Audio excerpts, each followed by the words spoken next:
Hi, I'm Jason from MTX Audio. Today we're going to talk about our new audio solutions for the Pro XP behind me, so stay tuned.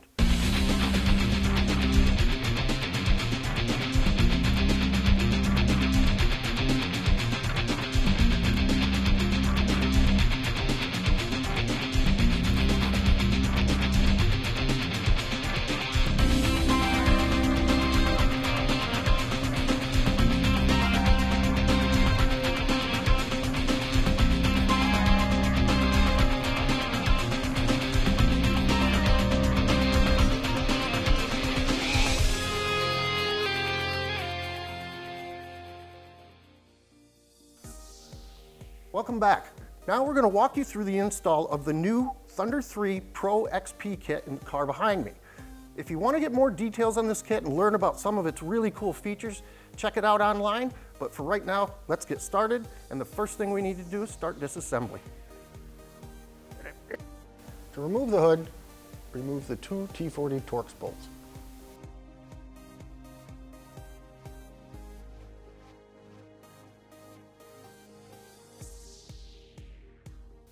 Now that the hood is off, remove the dashboard's two T40 bolts. Remove the two gray trim pieces on either side of the steering column.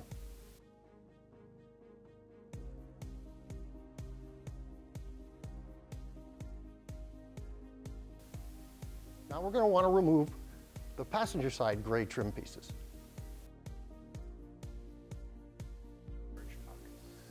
Lift out and remove the center storage pocket.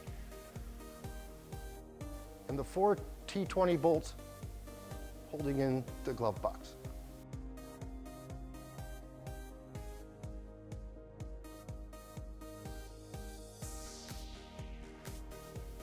And then we're going to want to go ahead and remove the 7 T40 bolts along the dash to loosen it. Keep in mind there are two hidden behind the steering column, one on the left and one on the right.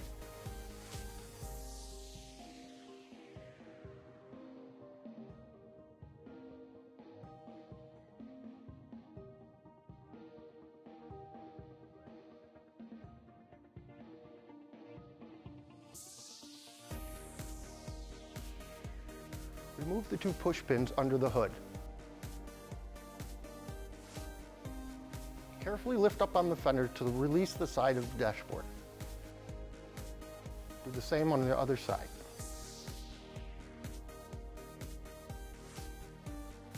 First, we're going to want to pry off the ride command cover plate.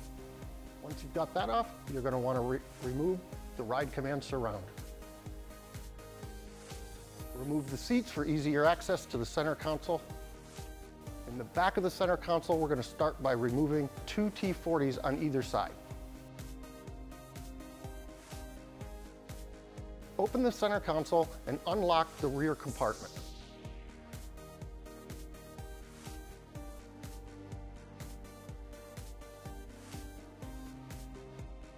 And lift out of the vehicle. Along the side of the driver's center console, release the T40s that hold it to the floor.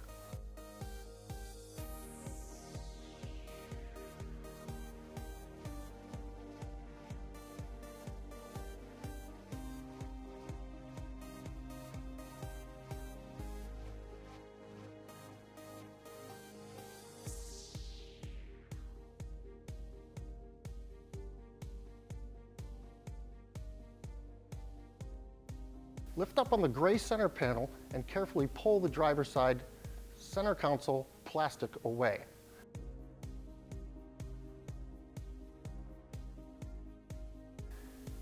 Now we need to remove the under-dash tray. You're going to want to start by removing two T25 Torx that hold it in against the firewall and the 5 body clips.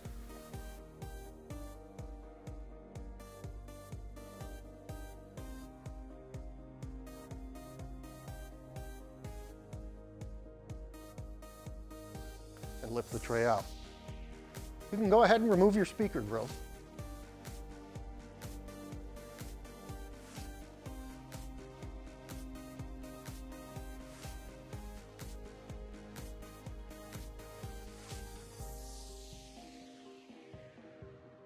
Next, we're going to pop out the plugs from the tweeter housing.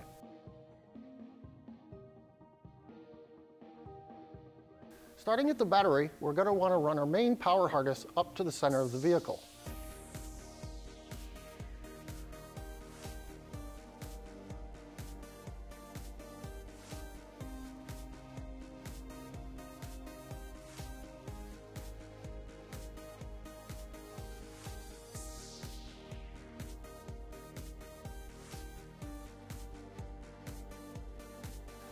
All right, now we can go ahead and start to assemble our amp rack.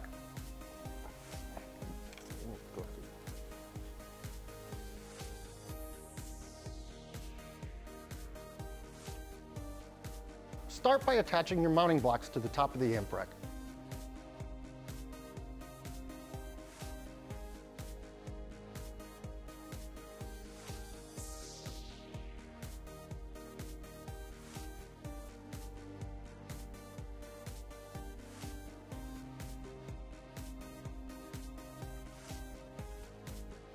Mount your 601.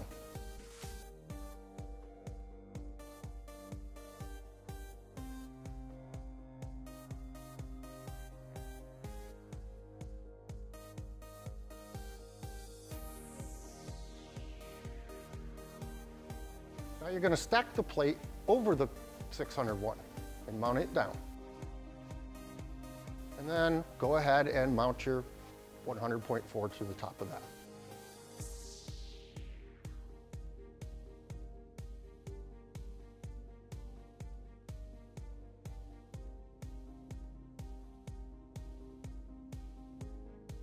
Also, to make it easier to install in the car, go ahead and mount your support bracket.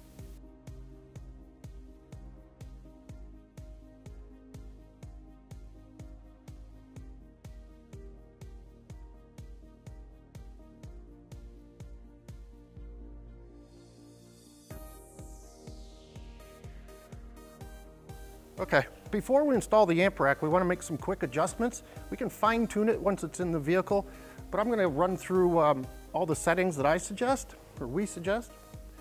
Starting on 600, don't need to worry about the input level. It comes to you at low. We're only going to use the gain in the crossover. First, we're going to take the gain to about 3/4 or 3 o'clock, and the crossover, we're going to go to about noon. And then that one's set. Now up here on the 4-channel, we're going to do a few more things. We're going to put the crossovers in from full to 80 and from full to high. And then again, setting these gains about 3 o'clock. Now if you have a 4-seater, you may want a little more gain in the back, but we can do that while they're in the car as well. So we go ahead and we put our caps back on and we'll get this installed. To make it easier to install the amp rack, disengage the wire harness that runs along the bottom of the cross tube. And at the same time, snap your clamps into place. Lower down the amp rack to align with your clamps.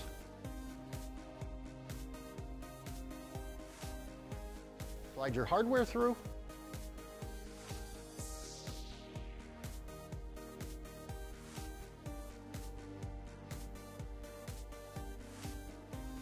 Go ahead and tighten your top hardware.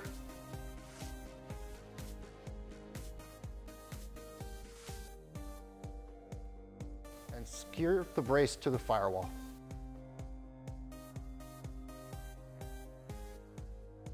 Before we can install our front speakers, we have to install our mounting bracket.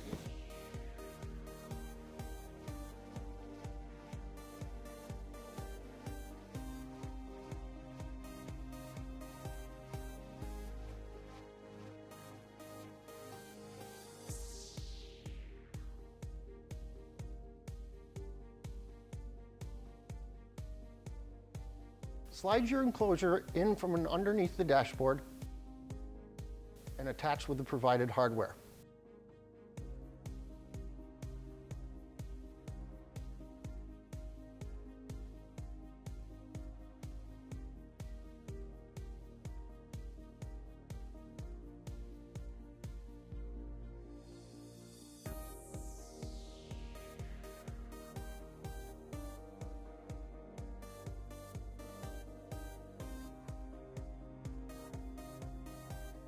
You're going to also want to attach your rear brace.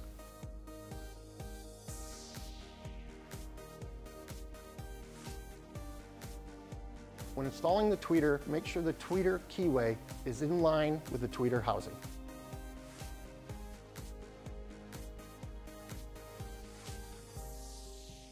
Go ahead and make your connections from the harness that comes from the pod below it.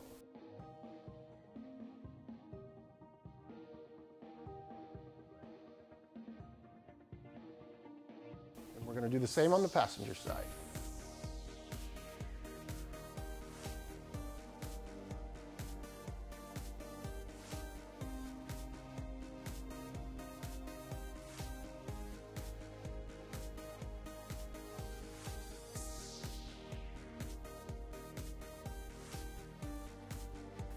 All right, we've gotten to the point that we need to install our radio into our dashboard. But before we do that, I want to point out a few things. One, when you remove the trim panel, you'll notice there's a square surrounded by a circle. Now this is dead center, and we're going to cut that out with a 3-inch hole saw, but do not count on these to match the holes in the mounting of the radio, because they don't. I'm not sure what that's actually for, but for now, let's just go ahead, get our 3-inch hole drilled in there, then we'll center the radio and drill our own holes. Using an Aller small screwdriver, mark your holes for drilling.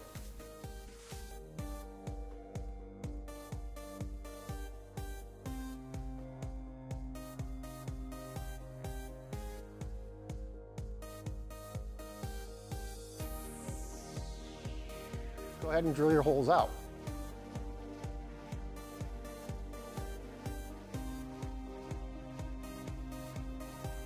All right, now that we got our front plate drilled out, we want to snap it back into the housing and just double check that these screws go all the way through and aren't blocked by anything, but you can re-drill it as necessary. Now we're going to go ahead and slide the radio in. For more room behind the radio, remove the 2 studs from the radio housing. Feed your wire harness through your rear mounting plate.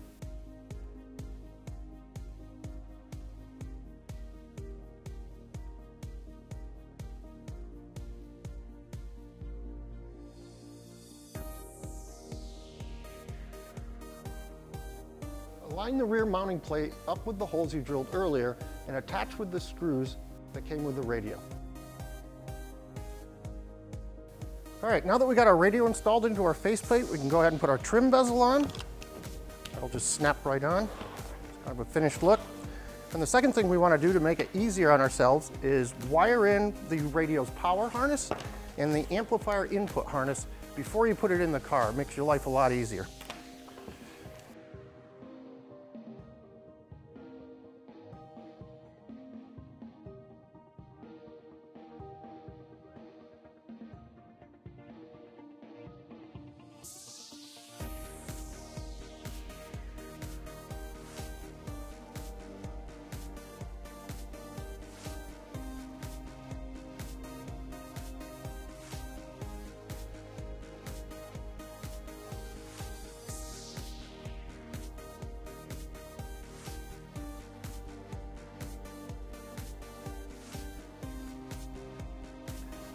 There we go. Now we're ready to move to the car. We're going to start by feeding the wire harness through the opening.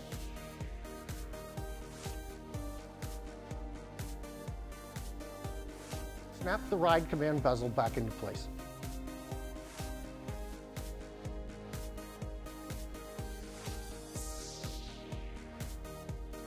All right, now it's time to go ahead and connect our RGB controller to our pulse style connector. To do that, we use solder and seal connections. Let's go ahead and get that done.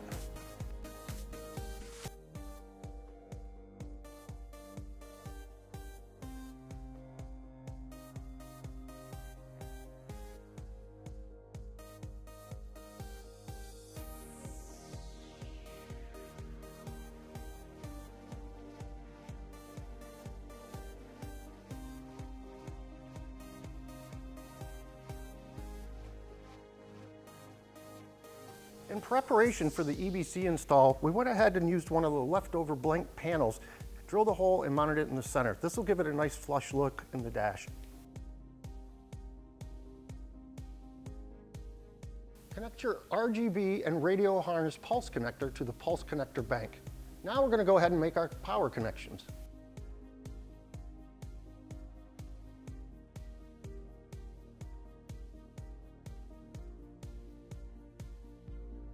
Now we'll make our remote turn-on connections.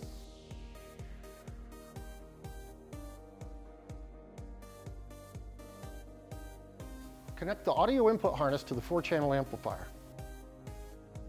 Connect the RCAs to the subwoofer amplifier's input and our EVC connections.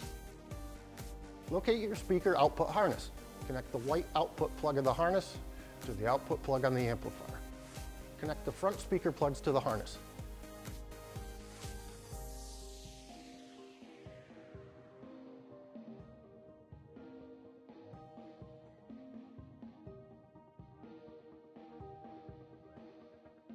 To start the subwoofer installation, slide the 2 provided speed clips into place on the firewall.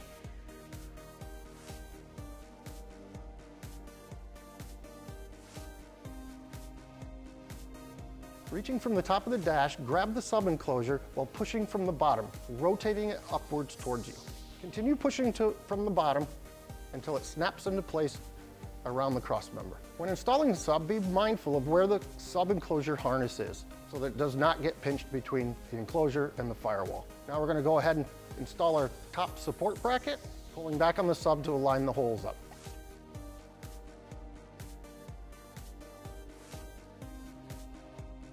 And tighten them down. We're going to install the 2 long T40s provided with the kit into the firewall, into the speed clips we placed earlier. Go ahead and finish tightening everything down.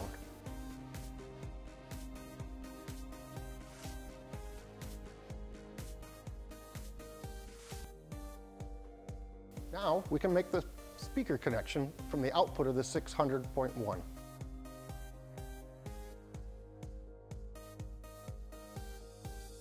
With everything installed, we're now ready to make our connections at the battery to go ahead and test everything out. You want to do this prior to putting the vehicle back together.